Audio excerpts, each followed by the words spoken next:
Mga binibining at Ginoo, kalalapag po lamang natin sa pandaigdigang paliparan ng Ninoy Aquino. Maligayang pagdating sa Maynila. Mangyari po lamang manatiling nakaupo at nakakabit ang seatbelts. Huwag po lamang kunin ang mga hand-carried baggage hanggang ang ating eroplano ay ganap ng nakahinto. Sa ngalan ng Philippine Airlines, kami po ay nagpapasalamat sa inyong pagtangkilik. Inaasahan namin na muli tayong magkikita. Maraming salamat po. Ladies and gentlemen, we have just landed at Ninoy Aquino International Airport. Welcome to Manila. Time now, it's 22 minutes past the hour of 6 in the evening, March 25, 2012. For your safety, please remain seated with your seatbelt fastened. Do not remove your carry-on baggage until the aircraft has come to a full stop and is properly parked.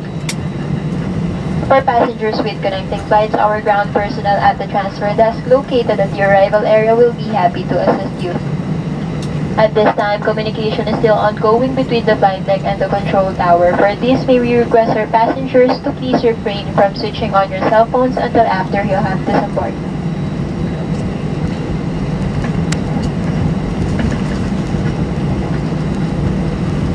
And on behalf of Captain Harris Magallanes, First Officer Banji Banzali, and the rest of the Airbus 319 cabin crew, thank you for flying Philippine Airlines, Asia's first shining through. Mabuhay at maraming salamat po.